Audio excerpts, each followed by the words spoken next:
ఓం శ్రీకృష్ణ పరబ్రహ్మణే నమః. ఓం శ్రీకృష్ణ పరబ్రహ్మణే నమః. ఓం శ్రీకృష్ణ పరబ్రహ్మణే నమః. భగవద్గీతను రచించిన వేదవ్యాసుల వారికి నమస్కరిస్తూ, ఈ జ్ఞానాన్ని మనకు అందించిన ఎంతో మంది గురువులకి నమస్కరిస్తూ మనసులో ఒకసారి ధన్యవాదాలు తెలియజేసుకుందాము. అలాగే పారాయణం జరుపుకుంటున్నందుకు సహకరిస్తున్న సృష్టికి, ఇక్కడికి విచ్చేసిన వాళ్ళందరికీ కూడా నమస్కరిస్తూ మనము ఈ రోజు సెషన్ ని స్టార్ట్ చేసుకుందాము. సో ఈ రోజు మనము ఆత్మ సంయమ యోగంలోని 4 నుండి 7 శ్లోకాలు తెలుసుకుందాము. ముందుగా ఆత్మ సంయమ యోగంలోని 4వ శ్లోకము.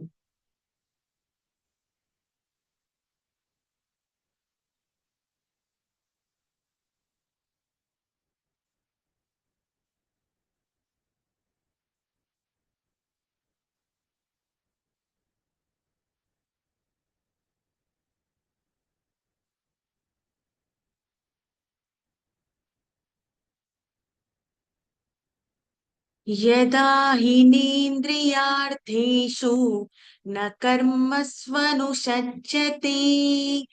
యదా హినేంద్రియార్థేషు న కర్మస్వనుషజ్జతే సర్వసంకల్ప సన్యాసి యోగారూఢస్తదోచ్యతే.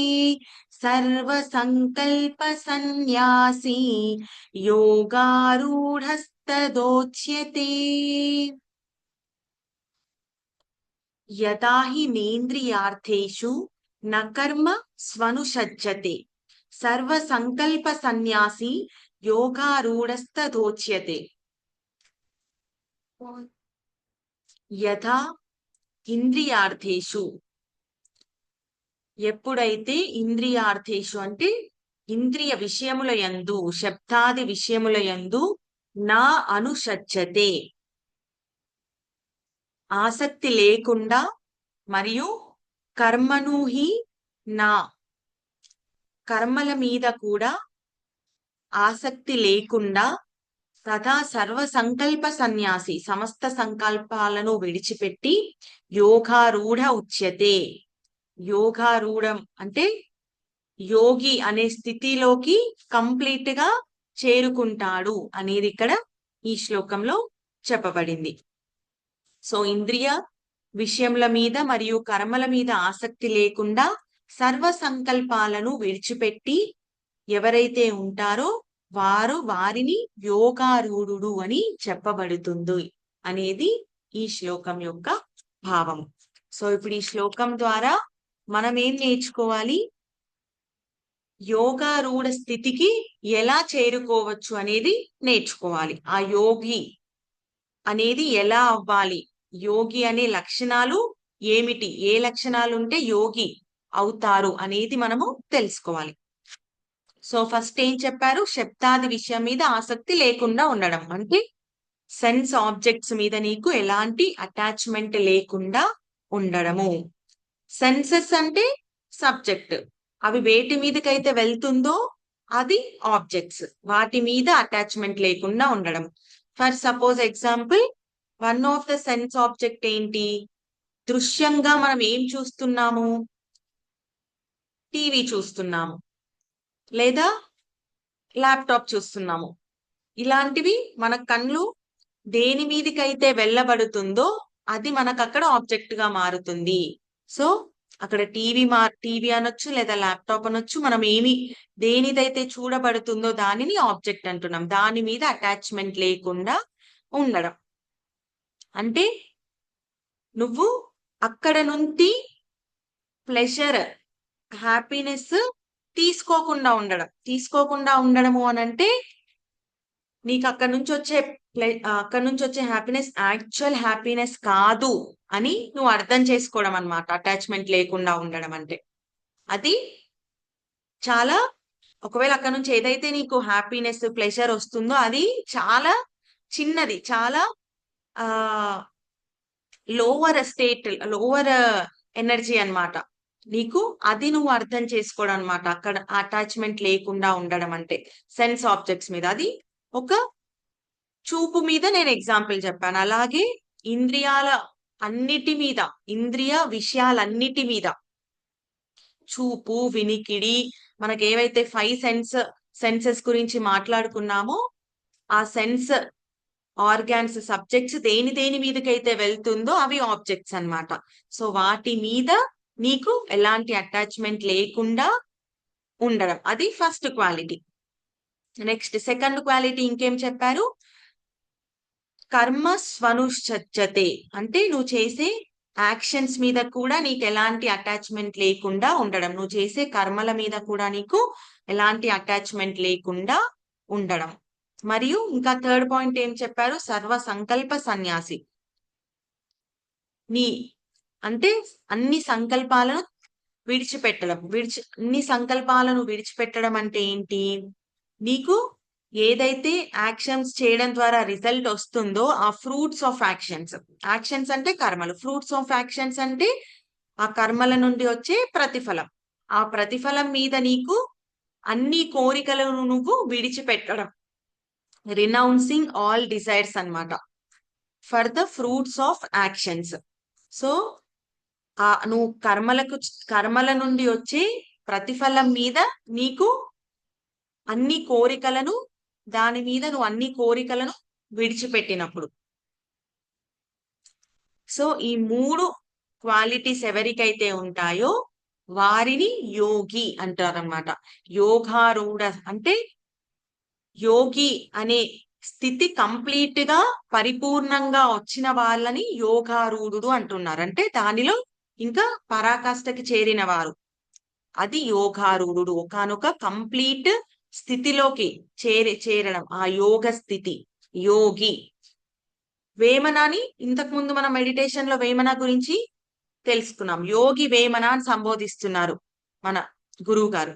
మరి వేమన వారిని యోగి అని ఎందుకన్నారు? వీటన్నిటిని, లక్షణాలన్నీ కూడా ఆయనలో ఉన్నాయి కాబట్టి యోగి అన్నారు. సో ఎవరికైతే ఈ లక్షణాలన్నీ ఉంటాయో వారిని యోగి అని పిలువబడతారనమాట. సో మరి ఈ 3 లక్షణాలు ఎలా పాసిబుల్ అని అంటే సింపుల్. మన మైండ్ అనేది కంప్లీట్ గా గాడ్ కి, ఆ దైవ స్థితికి, దైవంకి అటాచ్ చేసినప్పుడు ఈ 3 లక్షణాలు పాసిబుల్ అవుతాయి. మన మైండ్ అంటే మన మనసును కంప్లీట్ గా ఆ దేవుడి మీద అటాచ్ చేసినప్పుడు ఈ 3 మనం చేయడానికి సాధ్యపడుతుంది. సో ఇక్కడ అప్పుడు ఏమవుతుందంటే సెన్స్ ఆబ్జెక్ట్స్ పొందడానికి మన కర్మలను ప్రేరేపించాం, అవి చేయడానికి మన కర్మలను ప్రేరేపించామన్నమాట. మనం అవి పొందడానికి ఆరాటపడము, సెన్స్ ఆబ్జెక్ట్స్ పొందడానికి. ఎందుకు అనంటే మనకు తెలుసు అక్కడి నుంచి వచ్చే ప్లెజర్, అక్కడి నుంచి వచ్చే హ్యాపీనెస్ చాలా చిన్నది అండ్ క్షణికం కూడా. సో ఇది అర్థం చేసుకున్నప్పుడు ఆటోమేటిక్ గా మనకు వాటి మీద ఒక వైరాగ్య స్థితి కలుగుతుంది. వైరాగ్య స్థితి కలిగినప్పుడు మనకి దేని మీద అయితే మనకి అల్టిమేట్ హ్యాపీనెస్ ఉంటుందో దాని వైపుకు వెళ్తాం అన్నమాట. అది మన ఇన్నర్ గా ఉండే ఆ దైవం మీద మన మైండ్ అటాచ్ చేస్తాం.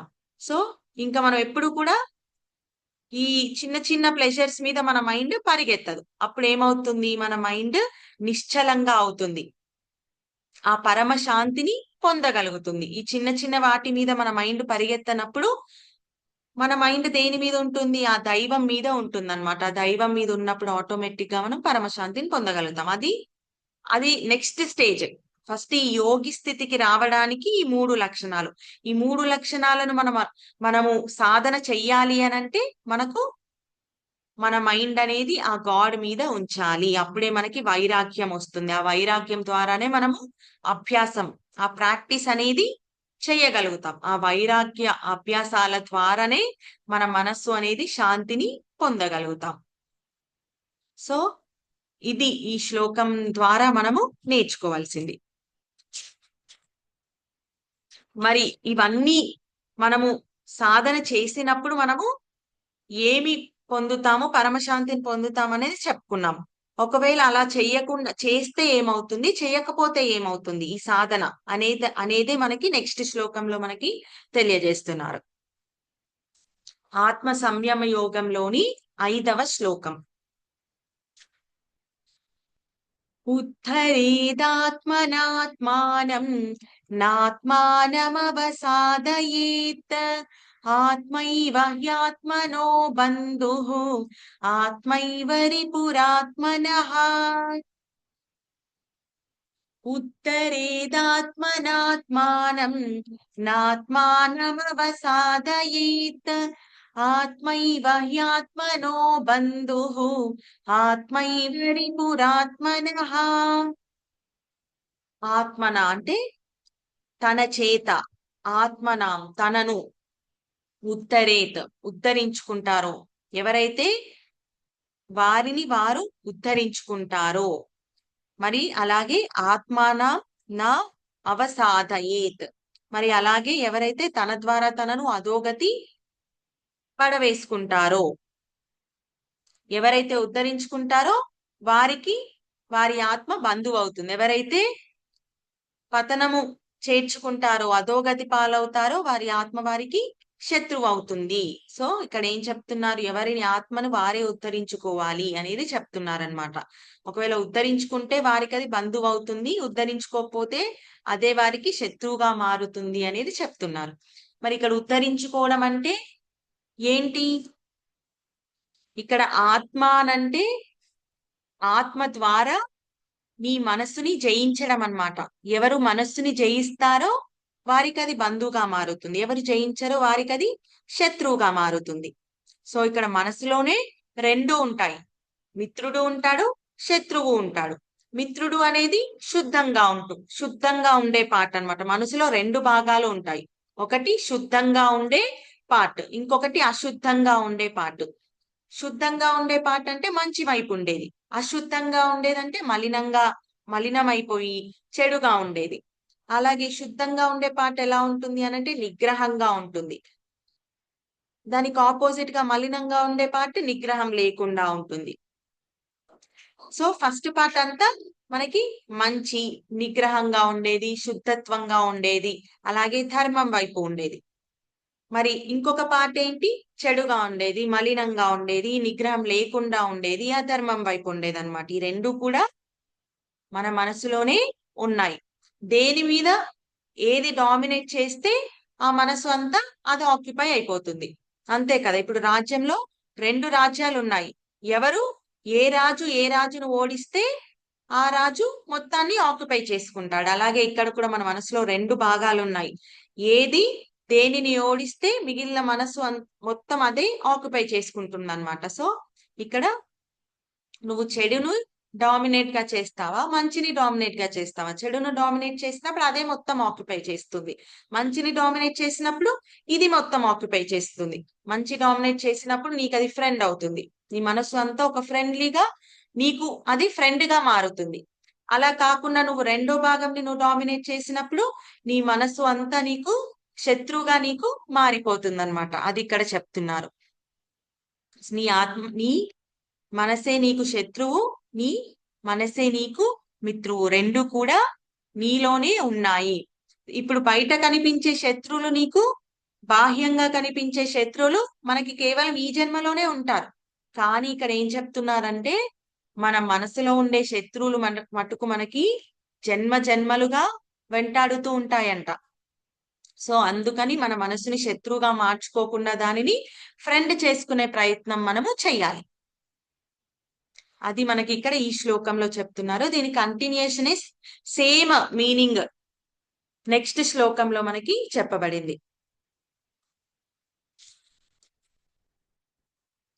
ఆత్మ సంయమ యోగంలోని 6వ శ్లోకం. బంధురాత్మాత్మనస్తస్య येनात्मैवात्मना जितः अनात्मनस्तु शत्रुत्वे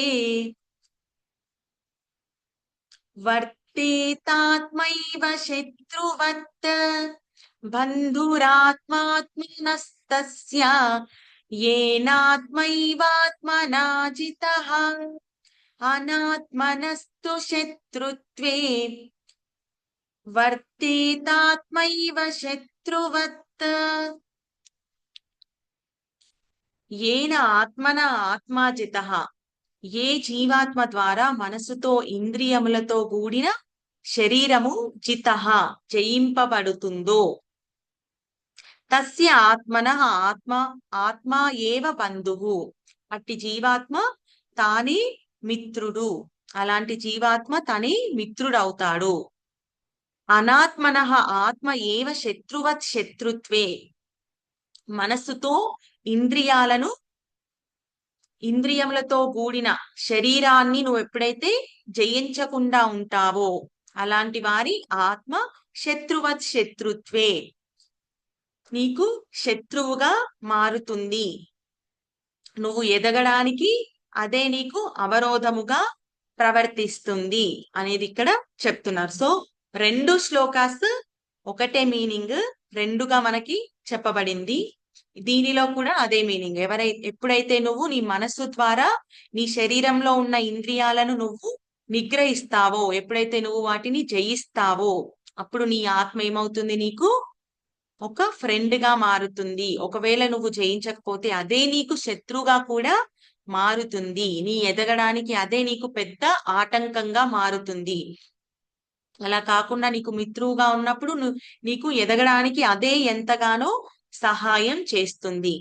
సో నీకు నీ ఆత్మ మిత్రుగా మారాలంటే నువ్వు చేయవలసిందేంటి, నీ మనస్సు ద్వారా నీ ఇంద్రియాలను జయించడము. అది మనం గుర్తుపెట్టుకోవాలి. సో నెక్స్ట్ శ్లోకము ఆత్మ సంయమ యోగంలోని 7వ శ్లోకము.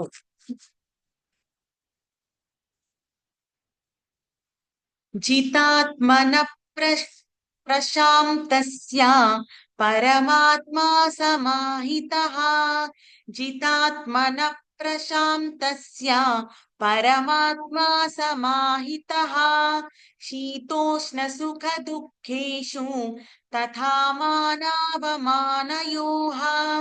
శీతోష్ణ సుఖ దుఃఖేషు తథా మానావమానయోః. చితాత్మన ప్రశాంతస్య పరమాత్మా సమాహితః, శీతోష్ణ సుఖ దుఃఖేషు తథా మానావమానయోః. శీతోష్ణ సుఖ దుఃఖేషు, శీతోష్ణము అంటే డిఫరెంట్ సీజన్స్, రెండు ఆపోజిట్ సీజన్స్. మనకి రకరకాల సీజన్స్ అనేవి ఉంటాయి కదా, సమ్మర్, వింటర్, ఇంకేం సీజన్స్ ఉన్నాయి, రైనీ సీజన్. ఇవి రకరకాల డిఫరెంట్. నీకు సమ్మర్ లో ఎక్స్ట్రీమ్ హాట్ ఉంటుంది, వింటర్ లో ఎక్స్ట్రీమ్ చలి ఉంటుంది. సో ఈ రెండు సీజన్స్ లో కూడా, మరియు ఇంకేం చెప్పారు, మాన అవమాన అంటే నీకు అవమానము జరిగిన లేదా మానము నిన్ను గొప్పగా కీర్తించబడిన రెండు స్థితులలో. అలాగే సుఖ దుఃఖేషు, సుఖము నీకు వచ్చిన దుఃఖము నీకు వచ్చిన, ఈ రెండు అంటే రెండు కాంట్రాస్ట్ ఇక్కడ చెప్పారనమాట. రెండు ఎక్స్ట్రీమ్స్ గురించి నీకు ఇక్కడ కంపేర్ చేస్తూ చెప్పారు. ఈ రెండు స్థితులలో కూడా నిన్ను గొప్పగా నిన్ను చూసినా, నీకు అవమానం చేసిన, నువ్వు ఎక్కువగా సుఖంలో ఉన్నా, ఎక్కువ దుఃఖంలో ఉన్నా, ఈ రెండు స్థితులలో కూడా ఎవరైతే ఇప్పుడు చెప్పిన వాటిని ఆచరించగలిగారో, అంటే ఇంద్రియాలను జయించగలిగారో మనస్సు ద్వారా, వారు ఈ రెండు స్థితులలో కూడా సమానంగా ఉంటారు. వాళ్ళు ఎప్పుడూ కూడా ఆ పరమాత్మ మీదనే స్థితమై ఉంటారు. పరమాత్మ సమాహితః, ఆ సచ్చిదానంద స్వరూపమైన ఆ పరమాత్మ మీదనే చక్కగా స్థితుడై ఉంటాడు. రెండు అంటే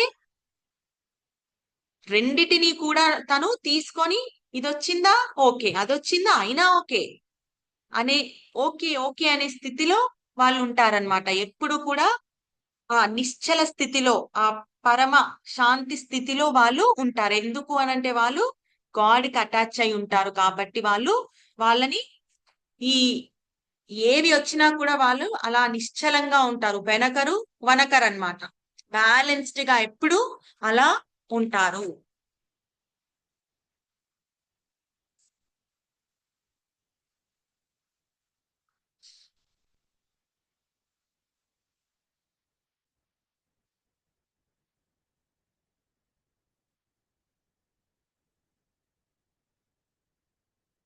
సో అలా పరమాత్మ మీద అటాచ్ అవ్వనప్పుడు వాళ్ళు సామాన్యులు సామాన్యులు అని అంటారు. మరి సామాన్యులు ఏది వచ్చినా కూడా వాళ్ళ బ్యాలెన్స్ ని ఈజీగా పోగొట్టుకుంటారు. వాళ్ళని పొగిడినప్పుడు ఓ ఉబ్బిపోతారు, నిందించినప్పుడు ఓ దిగులు పడిపోతారు అనమాట. సో వాటికి దాసుడై వాళ్ళు ఉంటారనమాట. వాటి దయాదాక్షిణ్యాల మీద వీళ్ళు బ్రతుకుతూ ఉంటారు. వేటి దయాదాక్షిణ్యాల మీద? ఎవరు అంటే ఎక్స్టర్నల్ ఫ్యాక్టర్స్ దయాదాక్షిణ్యాల మీద వీళ్ళు బ్రతుకుతూ ఉంటారు. ఎవరు? సామాన్యులు. అంటే ఎక్స్టర్నల్ గా నీకు మానం వస్తే పొంగిపోతావు, అంటే నువ్వు ఇక్కడ నీకు రియాక్షన్ ఎక్కడి నుంచి వస్తుంది?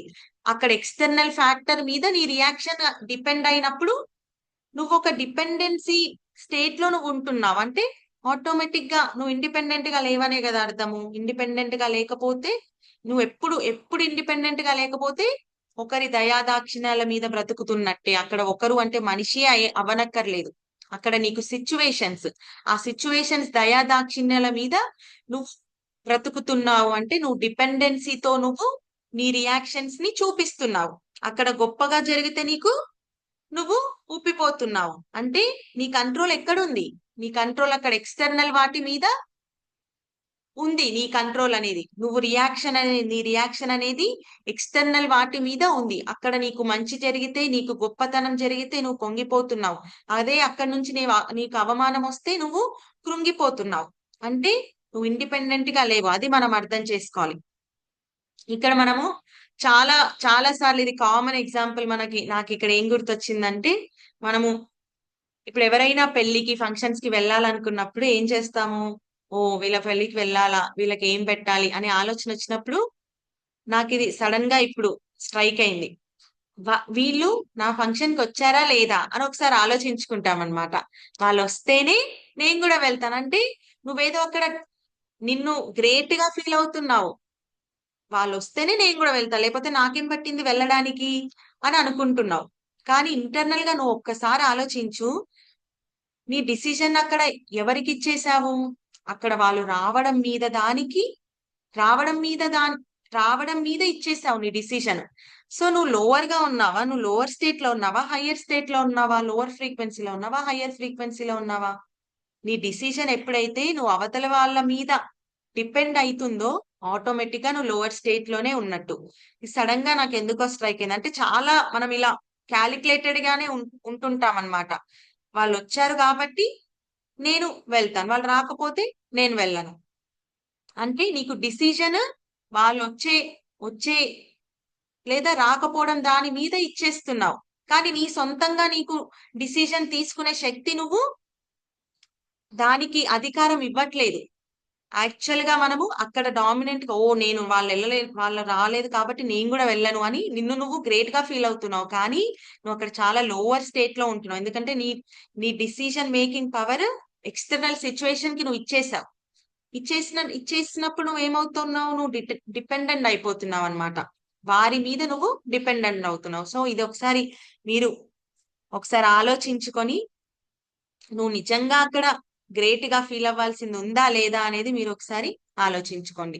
సో ఇక్కడ మనం కూడా ఎప్పుడైతే డిపెండెన్సీగా ఉంటామో ఎక్స్టర్నల్ ఫ్యాక్టర్స్ మీద, అప్పుడు నువ్వు ఎప్పుడు కూడా వాటి దయాదాక్షిణ్యాల మీదనే నీ బిహేవియర్ అనేది ఆధారపడి ఉంటుంది. అలా కాకుండా నువ్వు ఎప్పుడైతే నీ మైండ్ ని కంప్లీట్ గా ఆ సచ్చిదానంద స్వరూపమైన పరమాత్మ మీద ఉంచుతావో డిసిషన్ మేకింగ్ కంప్లీట్ గా నీ చేతుల్లో ఉంటుందన్నమాట. ఎక్స్టర్నల్ ఫ్యాక్టర్స్ చేతిలోకి నువ్వు ఇచ్చేసేయవు. సో నువ్వు ఎప్పుడు ఇండిపెండెంట్ గా ఉంటావు. యాక్చువల్ ఇండిపెండెన్స్ అంటే ఇది. ఓకేనా? సో ఇది అర్థం చేసుకున్నప్పుడు మనం ఏది వచ్చినా కూడా మనం చలించకుండా అలా ఒక నిలకడగా ఉన్న స్థితిలో మనము ఉండగలుగుతాము. మరి ఇదంతా కూడా మనకి మైండ్ అనేది గాడ్ మీద అటాచ్ అయినప్పుడు నీకు ఎక్స్టర్నల్ ఆబ్జెక్ట్స్ మీద నీకు వైరాగ్యం అనేది ఆటోమేటిక్ గా వస్తుంది. అండ్ అభ్యాసం, నువ్వు ఇది ప్రాక్టీస్ చేయడం ద్వారా మైండ్ అనేది నువ్వు గాడ్కి అటాచ్మెంట్ చేయడం అనేది ఒక ప్రాక్టీస్, అభ్యాసం, ఇది చెయ్యాలి. అలాగే వివేకం, ఈ మూడు కాంబినేషన్ ఉన్నప్పుడు మనం ఆటోమేటిక్ గా మన మనస్సును జయించగలుగుతాము అనేది మనము ఈ రోజు శ్లోకాల ద్వారా నేర్చుకున్నాము. సో దీని కంటిన్యూషన్ నెక్స్ట్ శ్లోకాలు మనం నెక్స్ట్ క్లాస్ లో మళ్ళీ మనము తెలుసుకుందాము. అంతవరకు సెలవు. హరే కృష్ణ కృష్ణ కృష్ణ హరే హరే, హరే రామ రామ రామ హరే హరే. జై శ్రీకృష్ణ.